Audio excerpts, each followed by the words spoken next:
Dean Evason was not named a finalist for the Jack Adams Award, and he should have been, and we're mad about it, and we're going to talk about it on today's Locked On Blue Jackets.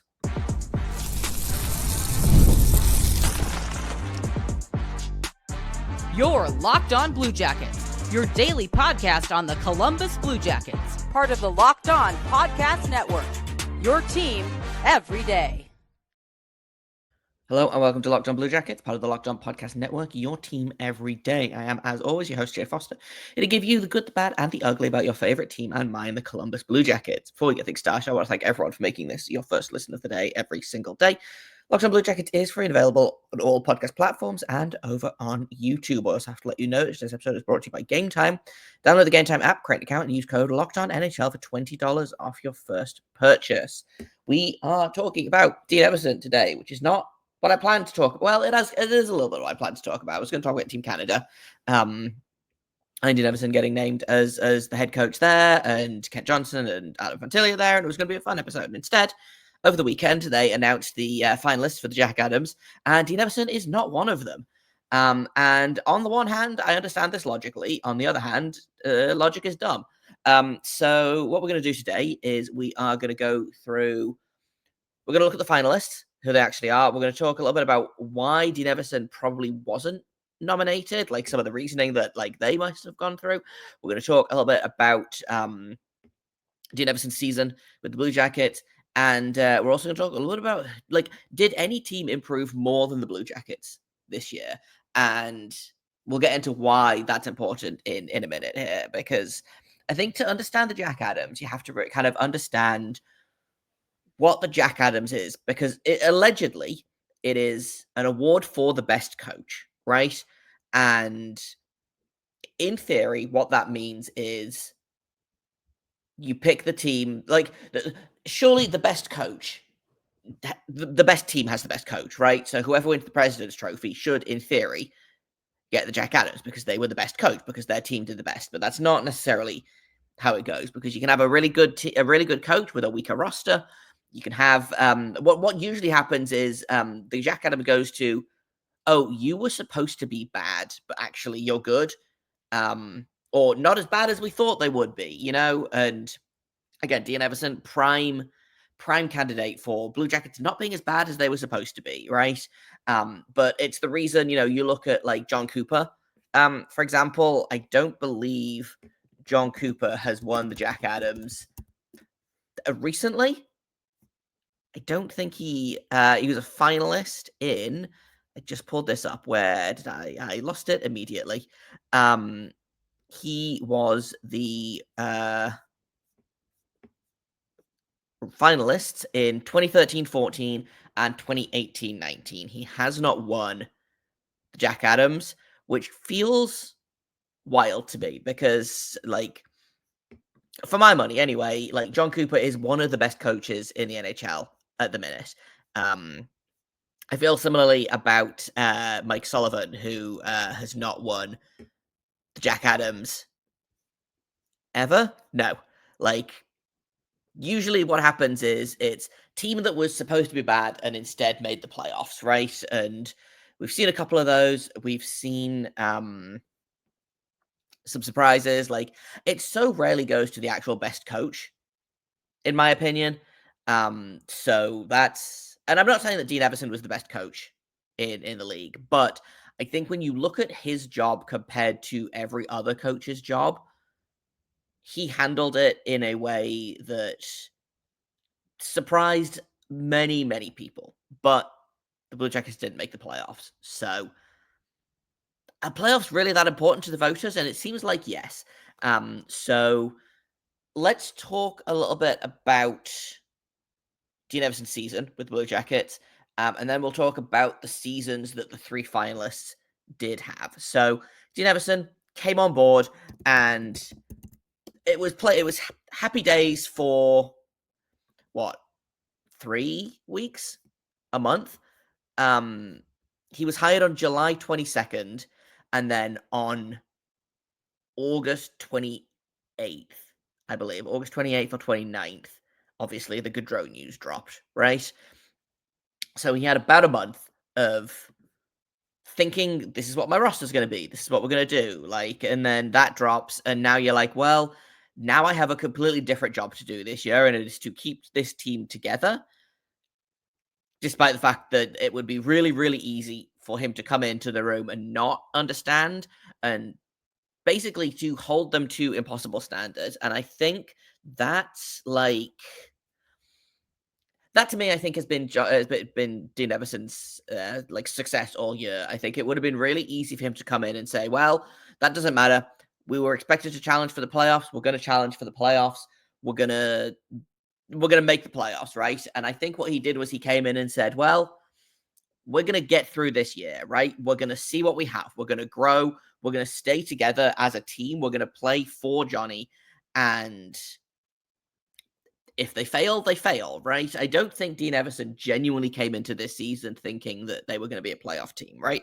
Like, you talk about the post-season, like the locker clear out stuff, and he's like, yeah, no, we didn't, like, this season wasn't a success because we wanted to make the playoffs and we didn't, so it's not a success, right? And like, I get the logic in that kind of thinking, but every other person in the world was like, man, if they don't pick top 5 in the draft, it'll be a huge success, right?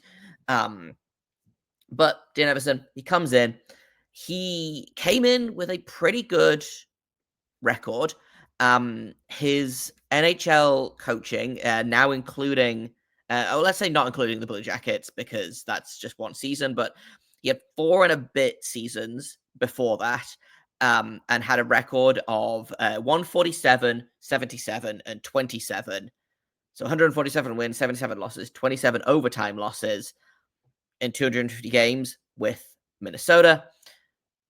With the Blue Jackets, he came in and they had 40 wins, 33 losses, and 9 overtime losses.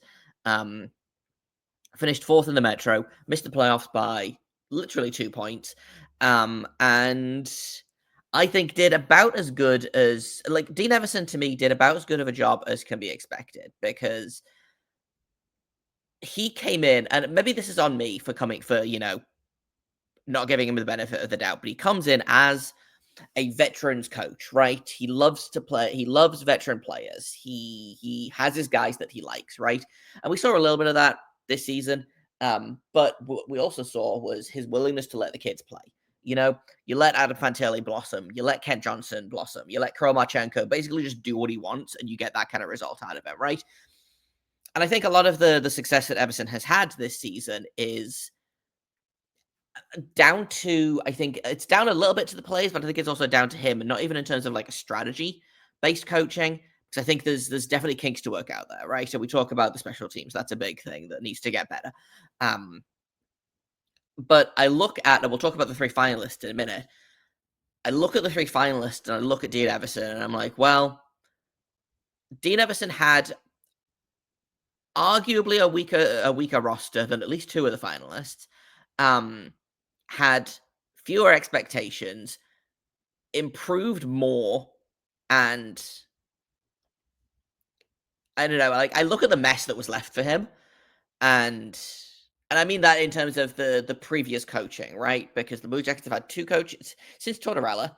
The Blue Jackets have had 2 seasons under Brad Larson, who was a first-time head coach, and 1 season under Pascal Vincent, who was also a full-time head coach, first-time head coach, excuse me, who got the job 4 days before training camp because of nonsense, right?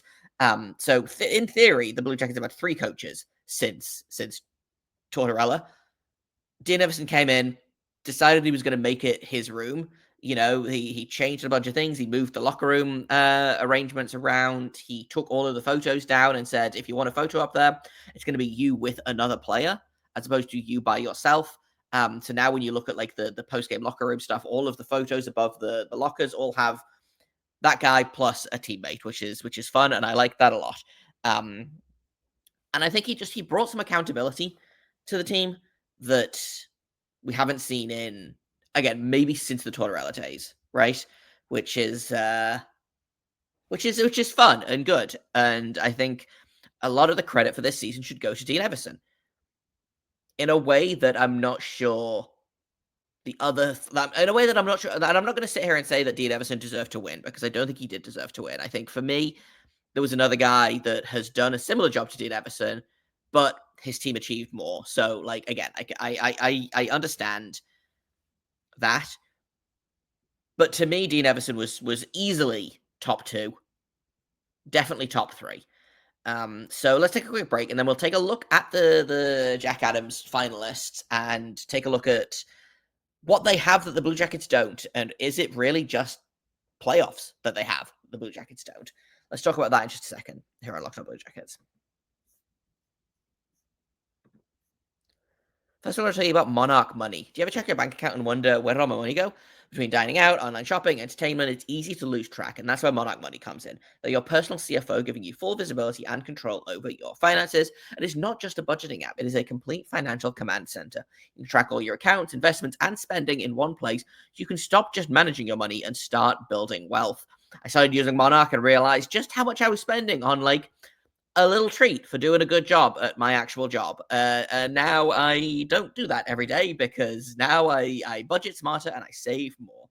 I don't have to juggle multiple apps either. You can use Monarch to check your finances, track spending, and even plan long-term goals. You don't have to open your banking app and then go to a finance app and then go to a budgeting app and then go to a spreadsheet and then back to your banking app. Like, you can do it all on Monarch, which is great. Take control of your finances with Monarch Money. Use code LOCKEDONNHL at monarchmoney.com for 50% off your first year. That's monarchmoney.com, code LOCKEDONNHL for 50% off your first year. I also have to tell you about Game Time. Stanley Cup playoffs are here. If you've ever been to a live playoff game, you know that it's unlike anything else. The intensity, the speed, the energy in the building, it is next level. And thanks to Game Time, getting in the door is easier and more affordable than ever. Game Time is the fastest way to grab playoff tickets, even for those must-see matchups. Prices actually drop as puck drop gets closer, and with last-minute deals, you can save up to 60%. I love their all-in pricing. It shows you the total cost up front, so there's no surprise fees at checkout, unlike other ticketing apps. And the app can show you panoramic seat view, so you know exactly what you're getting before you buy. They've also got the most flexible customer service policy in the industry, whether that's cancellation protection, whether that's job loss assurance, or even just that 24-hour return guarantee. Take the guesswork out of buying tickets with Game Time. Download the Game Time app, create an account, and use code LOCKEDONNHL for $20 off your first purchase. Again, that's code LOCKEDONNHL for $20 off. Terms apply. Download the Game Time app today. Last-minute tickets. Lowest price. Guaranteed.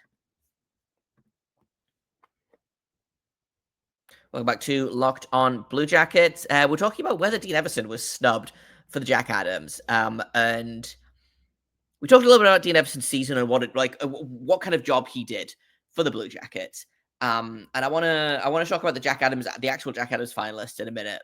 But I wanted to just kind of, again, go over what Dean Evason did with the Blue Jackets this year, because last season the Blue Jackets finished, I believe, with the 4th worst record in the NHL, which was one standings position above where they were the season before that, where they picked 3rd overall, where they picked Adam Fantilli. Next season, they were supposed to improve. They picked 4th overall.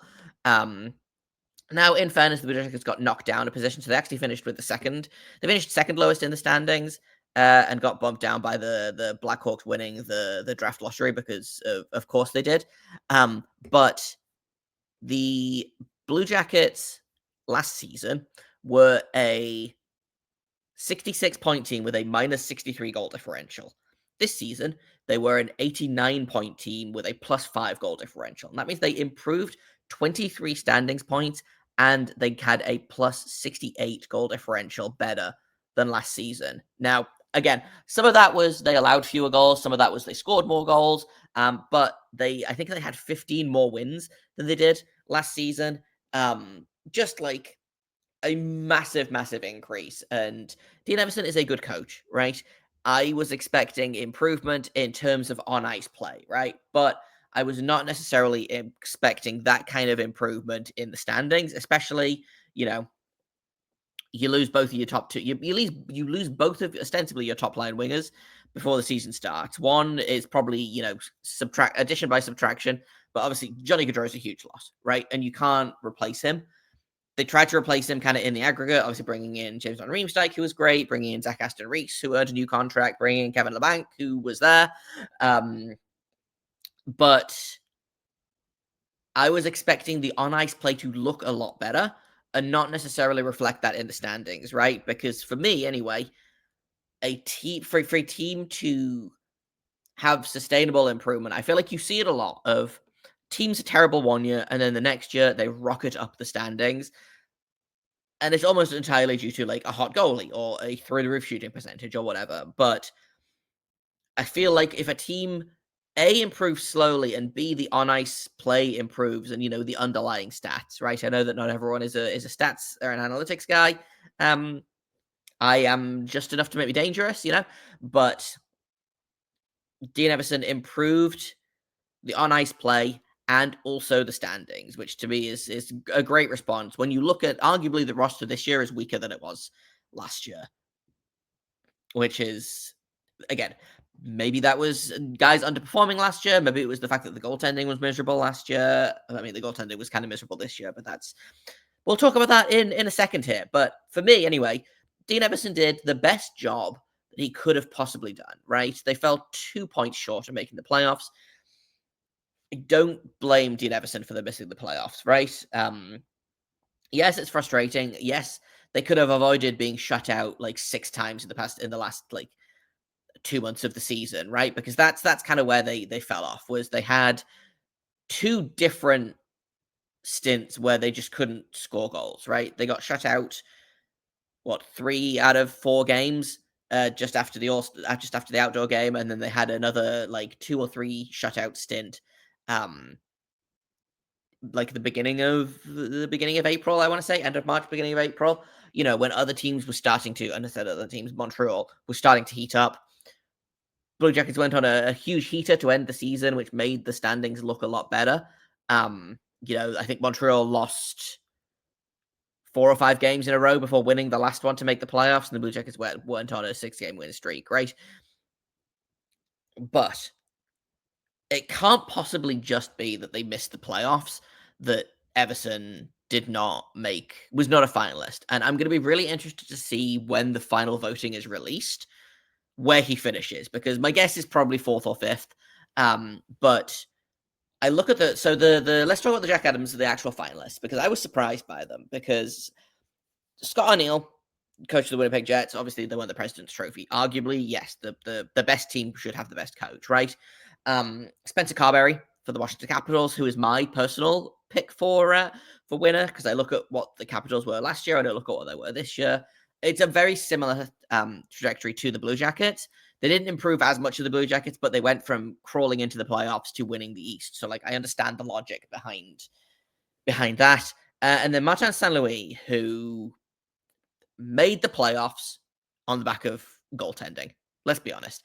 And this might be me coming across as a hater, and maybe it is, but if Dean Evason had made the playoffs, he gets that 3rd spot over Martin St. Louis. Absolutely. Because the voters, which I believe is the broadcasters, in this case, they choose. And when was the last time a non-playoff coach won the Jack Adams, or a non-playoff coach was even nominated for the Jack Adams? Because it doesn't happen very rarely, right? If ever. So last year, Rick Tocchet, Canucks made the playoffs. Year before that, Jim Montgomery, the Boston Bruins were the best team. They were just straight up the best team, right? Daryl Sutter won in 2021-22. Canucks, the Flames made the playoffs, I believe. If I can find the playoffs. Calgary won. They won the Pacific Division, right? That's just kind of how it goes. And my guess is that Carberry would win. But I look at the other, like, for me anyway, the 3 best coaches this season for me: Dean Evason, who I don't think should win. I think Spencer Carberry should win. I want to make that clear. And honestly, 3rd place I would give Jim Montgomery, if only because you look at the Bruins before he left and you look at the Blues when he joined, right? And I'm kind of shocked that Montgomery didn't get a nod because of the Blues. They made the playoffs. They somehow, rose from basically dead in the water, went on like a 12-game winning streak very shortly after Montgomery was hired. and made the playoffs, right? The Bruins, they fire Montgomery, and it all just falls apart. It completely collapses. The Bruins, I think, have like the fourth or fifth best odds of picking first overall. Like they completely collapsed. So I'm shocked that Jim Montgomery didn't get a nod. Scott O'Neill was always going to get the nod because his team won the President's Trophy and goaltending. And that's maybe where me being a hater comes into it. But like, you can map every single year. Are they a good coach or do they just have a good goalie, right? And so I looked into it out of interest. In terms of goals saved above expected, Connor Hellebuck of the Winnipeg Jets was first in the league. He saved almost 40 goals more than he should have. In third place, Logan Thompson of the Washington Capitals saved 26 goals more than he should have. And Sam Montembeault of the Montreal Canadiens was fifth in the league in goals saved over expected, saved 25 goals more than he should have. Does feel a little bit like discrediting to Andrei Vasilevsky and Anthony Stolarz, who were also the other two top five. You could have very much. I wouldn't have been mad if John Cooper had been nominated. I also wouldn't have been mad if Berube had. Maybe I would have been a little bit mad if Berube had been nominated. But like, that's where the nominations are coming from, right? It's, are they a good team or do they just have a good goalie? And Jay Fresh, I know is kind of an unpopular and polarizing opinion on here. Not on here as in this podcast, but on here as in on like hockey Twitter in general. But he looked at the three coaches and he was like, oh, okay, well, they all have good shooting, good goaltending, and other quote unsustainable or like not necessarily intangible, but and I think this is why, like, his argument anyway is this is why you see so many Jack Adams winning coaches fired 1 or 2 seasons later, right? Like, again, if you look at the last handful of Jack Adams winners last year, Rick Tocchet, not fired, but no longer with the Canucks. Jim Montgomery, fired by the Bruins. Daryl Sutter, fired by the Flames. Bruce Cassidy, fired by the Bruins. Rod Brind'Amour is the only Jack Adams winner of the last, I think, 10. Like, he's the only current. Okay, no, that's technically incorrect because I've just scrolled to 2005, 2006. But from 2006 onward, Rod Brind'Amour is the only coach to win the Jack Adams that is still with the team that he won the Jack Adams with. Lindy Ruff won the Jack Adams with the Buffalo Sabres in 2005, 2006, but I'm not counting that because he left and came back, right? He took a quick 10-year break from being the coach. He was the coach of the Sabres from 1987 to 2013, and then has just, I believe this is his first season back with the Sabres, but of the active coaches to win, Dan Bilesma won it with the Penguins, and he's just been fired by the Kraken. Patrick Roy won it with the Avalanche. He's with the Islanders right now. John Tortorella won it with the Blue Jackets, just fired by the Flyers. And then Bruce Cassidy, Jim Montgomery, Rick Tocchet are the other active coaches. Bruce Cassidy, he's the head coach of the Knights at the minute. The Bruins keep giving good coaches to Western Conference teams, which is wild to me. But my point here is I think there is a reason that Jack Adams winning coaches do not typically last very long, or recently anyway, do not last very long with the team that they win the Jack Adams with. And it's because typically the Jack Adams is won by a team that is unsustainably good, or is performing unsustainably, let's say, or has a really hot goalie, which I think is the case with Montreal because all of their underlying stats are not good, but they got a good goalie, so they get to make the playoffs and they get to have Jack Adams nomination. That's kind of my thoughts on why Dean Evason was not nominated. A, he didn't make the playoffs. B, if Elvis Merzlikins had a season like Sam Montembeault, who again saved 24.6 goals above expected. So he allowed 166 goals and was supposed to allow, give or take, 191. If we give those numbers to Elvis Merzlikins, let's say, so he saved what 100 he saved 26 goals above expected.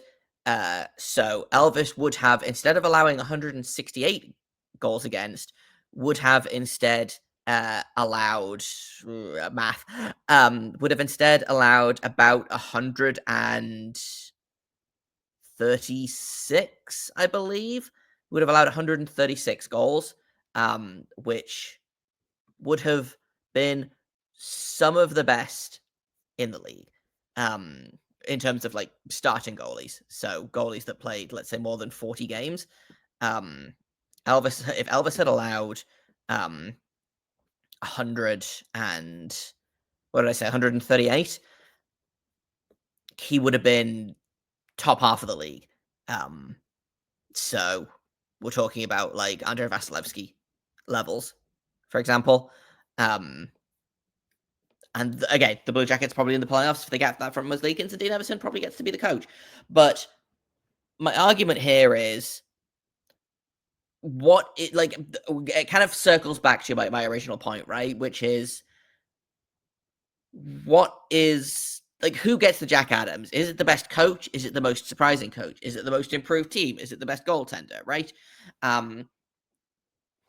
And I don't think any team improved more than the Blue Jackets. And we kind of talked about this a little bit, I think a couple of weeks ago, where I looked at, all the other teams improved. There were teams that improved as much as the Blue Jackets in some aspects. So again, let's go back to, for example, the Spencer Carberry. The Washington Capitals this year had 111 points and a plus 56 goal differential. Last year, they had 91 points and a minus 37 goal differential. So they improved. They jumped 20 points in the standings and like plus 90-ish in goal differential, which is far and away the best goal differential increase of any team in the NHL over the past year. But the Blue Jackets, for me, come in a close second. Like, you look at, like, again, the Canadians, they had a 15-point standings increase, and they went from a minus 53 to a minus 20. They made the playoffs with a negative 20 goal differential. Other teams that, like, improved, like, the Ducks jumped from being miserable to being slightly less miserable. The Coyotes had about an 18 to 20 point improvement as well. The Sharks were not as miserable as they were. They had, I think, a plus 50 or plus 40 increase in their goal differential to go from minus 150 to minus 90. So, like, the Blue Jackets were not the only improving team, but who improved more than the Blue Jackets this year? And it might as well be, and like, it might only be the Washington Capitals. Spencer Carberry is the easy winner for me. The only thing that might, like, sway it for me is that this was his second season with the team. So do we account that? Like, do we account the success to him, or do we account it to the fact that he had an excellent goaltender and Alex Ovechkin decided to go sicko mode and, like, 7 guys had career seasons, right? And how much of that is players versus how much of that is coaches, right? Similarly, Scott Arniel, this was his first year as the head coach of the Winnipeg Jets, but also you look at the roster and the goalie that he inherited. Martin St. Louis, I can't get, like, a handle on what kind of coach he is. And, like, I've talked to a couple of Canadians fans about this, and I've talked to, my wonderful friends over at Locked On Canadians and former Locked On Canadians host Scott Matler, and, like, they're like, yeah, no, we don't know. Well, we still don't know if St. Louis is a good coach or if he's just kind of coaching on vibes and, like, hot goaltending and hot shooting, right? So Montreal's going to be a really interesting team to watch next year, I think, because they should take steps forward. But will they? Right? Again, the Senators is going to be a really interesting team to look at. And they're another, like, Travis Green is another guy that I could have, like, ostensibly seen as getting a nod for coaching. The Senators went from being a 78-point team out of the playoffs to being a 97-point team in the playoffs. They hit 45 wins. Like, Travis Green clearly was doing something right there. So, and they were doing it without like stupidly hot goaltending as well. So, like, the goaltending was fine, but not out of this world good, right? So that's kind of how I feel about that. My kind of wrapping up final thought is the I understand the logic behind why Dean Evason was probably not nominated, and it's because he didn't make the playoffs. If he made the playoffs, I fully believe he would have been a finalist. He still wouldn't have won it, but he would have been a finalist, right? However, I do think that, and I understand that, yes, the goal of the season is to make the playoffs, and if you don't make the playoffs, then can you really consider that a successful season? Can you be a good coach if your team doesn't make the playoffs, right? And I don't think there is a good answer to really how to analyze good coaching, because it's so subjective, right? Because you're like, well, okay, first of all, we have to look at the roster, and we have to look at the expectations, and we have to look at like this, that, and the other, and how many guys are, having career seasons, and who was injured, and et cetera, et cetera, et cetera. There's so many moving pieces, and someone much smarter than me will probably work it out at some point. But even like talking to some of my favorite stats guys, so like Micah McCurdy, who's my favorite stats guy, I've talked to him, and he's like, yeah, no, it's basically impossible to predict coaching because there are so many moving parts, right? And he's getting closer, but it's still not there, because there are just, like, again, it comes down to how do you define a good coach, right? Is it someone who gets the most out of their team? Is it the coach that exceeds expectations the most? Is it the coach that has improved the most? The most, all of this. So I am frustrated, but I am not surprised. Let's go again next year, right? If the Blue Jackets make the playoffs next year, does Dean Evason get a shout, get a nod for Jack Adams? Entirely possible. But on the flip side, the Jack Adams might be cursed. So I'm really not mad that we didn't get cursed. My guess is that Arniel or Carberry will win and then get fired in approximately 2 seasons. So that's we'll see. Maybe I'll bookmark this to see if we'll circle back in a couple of years. But that's it for me today. We'll be back with a brand new episode tomorrow here on Locked On Blue Jackets. I've been Jeff Foster. You can find me on Twitter at _Jacob Foster, JAKOBFORSTER. You can find the show at LO_Blue Jackets. If you have comments, questions, criticisms, email me at lockedonbluejackets@gmail.com. Thank you once again for listening, and until tomorrow, make sure you stay locked on.